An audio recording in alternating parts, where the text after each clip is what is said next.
Whew, we finally got us a Y&W Melly update. Melly's defense team is currently challenging the Broward County Sheriff's Office. And as you know, they've been holding Melly for 4 or 5, going on 5 years now. And they got some questions on why they've been holding him, and they want some explanations from them.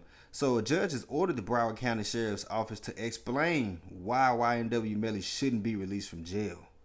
They have 1 week to respond, but if they fail the deadline, Melly could potentially be home by December 6th. Now, when I look into this, supposedly Melly is suing the Broward County Sheriff's Office as well. I'll read this right here to y'all. It says the latest updates come from after Y&W Melly's born Jamel Demons sued the Broward County Sheriff's Office on November 2nd. Melly, who has been held in jail since February 2019 fighting a double murder case, claimed his constitutional rights are being violated.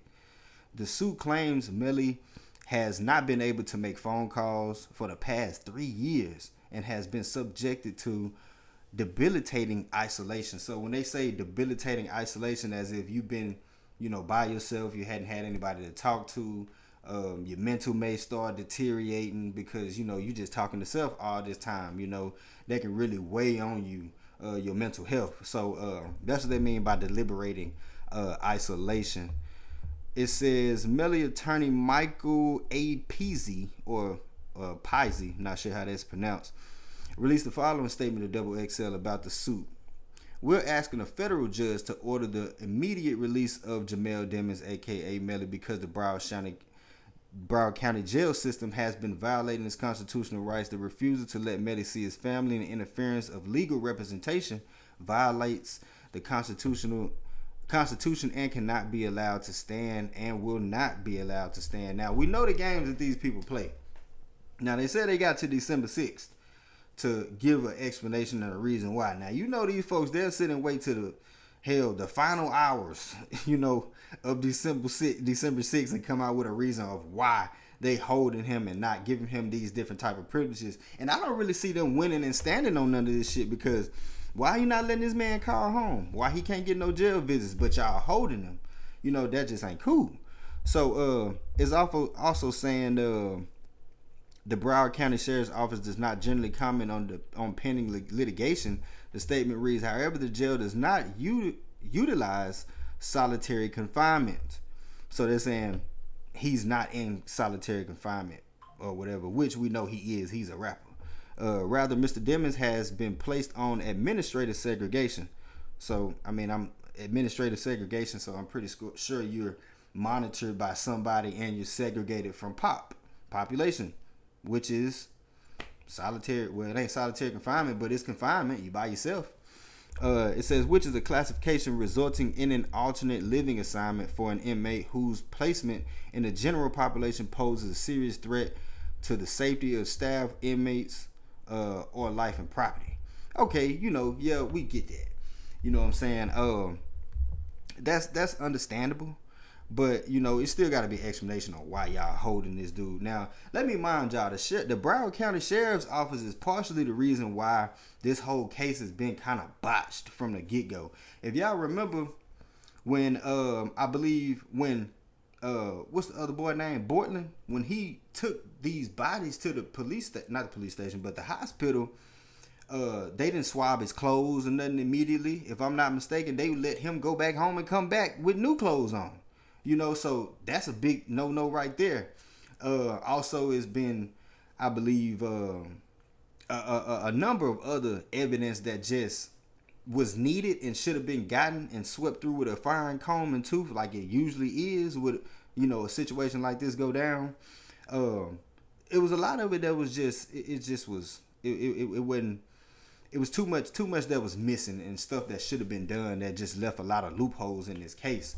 And, unfortunately, Melly's still, in jail behind a lot of this different stuff and has no release. I don't know if it's really going to go in his favor for this time around, when they do this retrial. Now, he had Boosie lawyer the first time.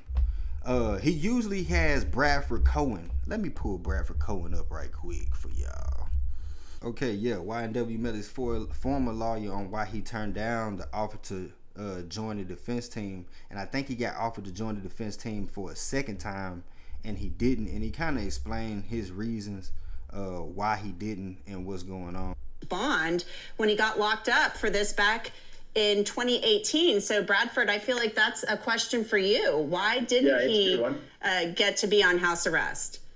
In these type of cases, the judge holds a hearing, an Arthur hearing, essentially because there's no guarantee to bond on this type of case. So they would hold an Arthur hearing to find if proof evident, presumption great, meaning if the state has enough to say that proof evident, which is lower than beyond a reasonable doubt, obviously, or presumption great.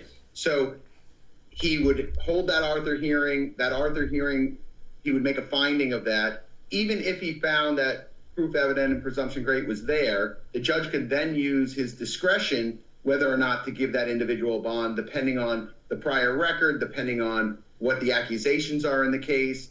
And he would look at whether or not he was a flight risk, whether or not he was a harm to society or potential harm to society.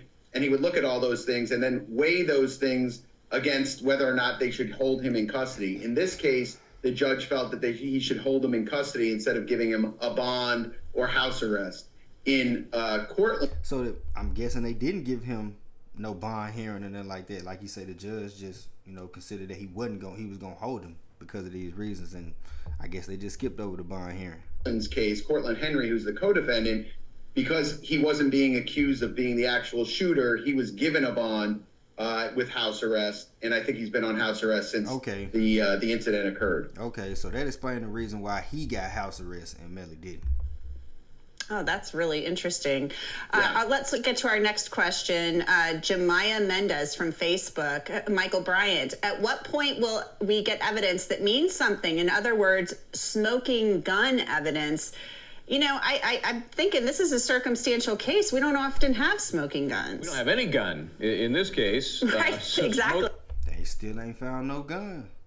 They got the stippling from the gun powder residue. They got all the angles and different ways where shots was fired, bullet fragments, all this different type of stuff, claiming what Melly may have said and who did this and who did what. But it ain't no gun. So we still standing there on that. Or otherwise. That's if everyone is asking that question, and believe me, it's not the first time it's been asked, that's a problem for the prosecution because we are waiting. We are at least halfway through their case, maybe 2/3, and we're still waiting for something that puts the weapon, at least theoretically, in the hand of Jamel Demons. I think there's some question whether we can put him in the car at the time of the shooting, whether that was a drive-by, as they suggest on the defense, or whether it was shooting from inside the vehicle. We know from video that he got in the car at some point, which doesn't surprise me that his DNA might be somewhere near the car. It was that whole thing that unfolded last week when we were on the air live, and they found his DNA only after they went to a higher up in the Miramar Police Department, and they gave it another look. That was bizarre. That was just 3 weeks before trial. So they had to work hard to find DNA to put him on or near the vehicle. That's from being the guy in the car shooting the gun. It's sure interesting to me that they went back and looked over the car again. So they must have felt like we need more. I mean, that's the only reason you would do that. At Ryan Barlson from Twitter, Terry, what does the gang's expert testimony mean, or the gang expert's testimony mean for Melly? Well, the gang expert was trying to give the jury a little bit of background about gangs and the signals they use and how they incorporate what they're doing in their music. You boys, that's part of them 3-letter groups.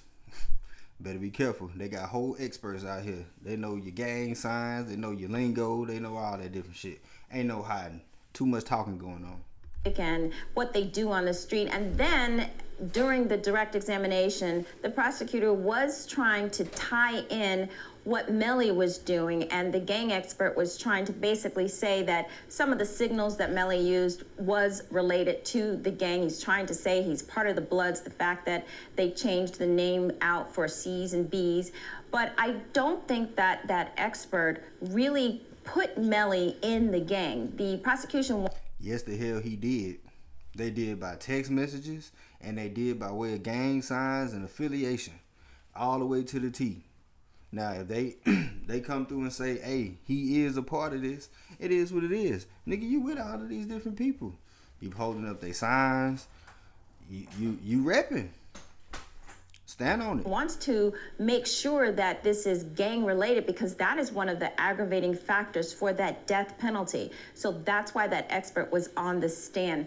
Based on what I saw, I don't think there was enough of a connection. Although I will say I was watching the poll, and after the expert was on the stand talking about the gang, it did go up a little bit as far as maybe Melly was guilty. So I think that gang affiliation might have done something as far as swaying some people's opinions, at least Well, for I our feel like viewers. we've got somebody here. Terry, who can answer the question for us. Bradford, you were his lawyer. Christine Bradley, the assistant state attorney, says that he, at the time of these homicides, she said it in her opening statement, was doing this whole loyalty oath and learning about it for the G Shine Blood set. So, is your former client a member of the Bloods? Is he a gang member? I think that the angle that the state is taking is to throw, and they often do this, is to throw as much mud as they can towards the defendant and try and dirty them up as much as they can. Yeah. And that shows to me an act of desperation. And it also shows that, it's time to see the real evidence in the case. Right. The real evidence they presented so far is telephone evidence. And that telephone evidence was very weak because they can't say whether or not the individual was in the car. They can't say whether Mr. Demons ever pulled the trigger. They don't have a gun. They have no DNA. They have no gunshot residue on Mr. Demons.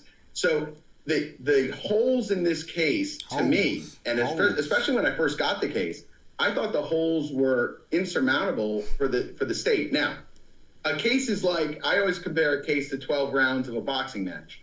The first 3 rounds could go to one guy, and then all of a sudden the other guy comes on very strong.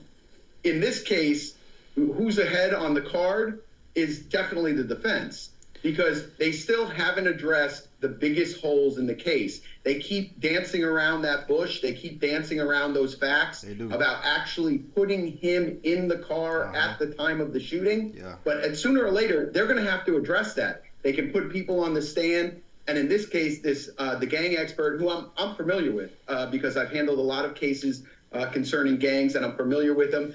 And I think it was a big misstep on behalf of the state to have him wear a mask. I understand why he needs to wear the mask, or why he is apprehensible about revealing his face because there's so many cameras in the courtroom.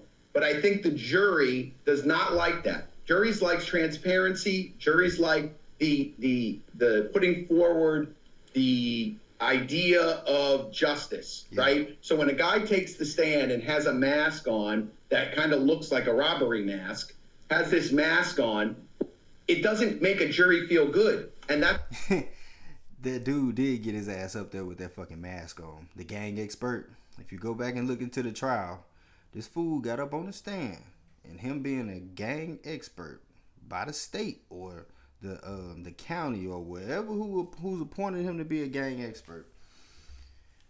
This fool up there with a ski mask, with a shiesty mask on, claiming the reason why he wore the mask is to hide his identity.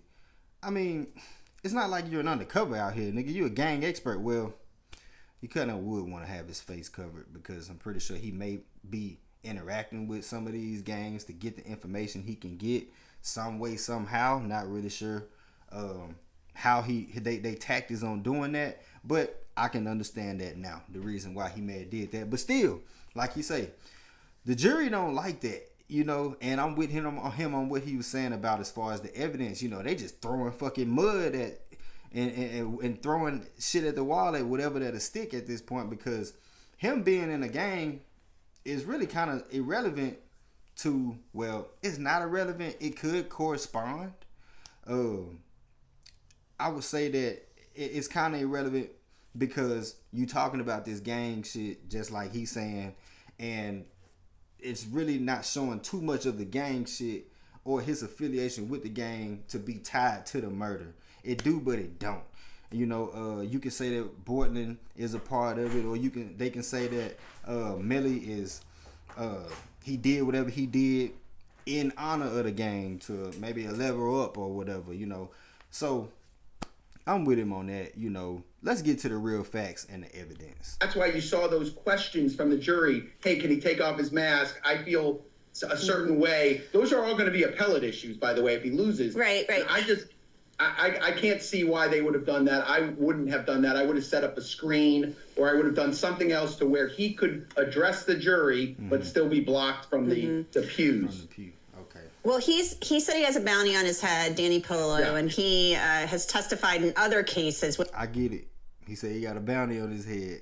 Like she said, he didn't testify in other cases, so he gotta hide his identity. With that mask on. But Bradford, you know, briefly. But I mean, shit, they know your name. But well, I'm pretty sure he got a whole different name as far as his street name, or you know, that's how these agents get this information and different stuff like that. They be amongst these niggas and they accept them with open fucking arms. Just yes or no, was Melly a gang member at the time that this happened? Oh, I have no idea. I mean, first of all, anything that Melly would have told me would have been attorney-client privilege. That's number one. And number two is I have no idea if he is or if he's not. We didn't even start researching that because we thought it was such a non-issue. Okay, great. Well, we're going to take a quick break. Everybody stay with us. Keep the questions coming to us on YouTube.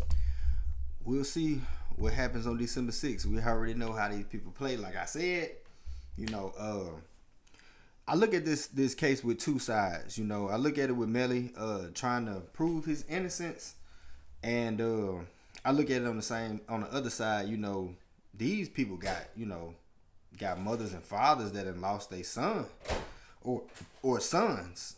You know, with this whole incident. So I kind of feel for them too. You know, they want justice, they want answers, and you know, it's just it's a sad situation on both parties because they know each other. Both parties, you know, these dudes was allegedly friends, went to school together, they rapped together, hang out together, you know each other mamas and stuff. So it's sad on both ends. But let's just, all we can do is just stay tuned to this shit, man, and see what's going on, bro. Let's jump into this Drake shit. That's what we finna jump into.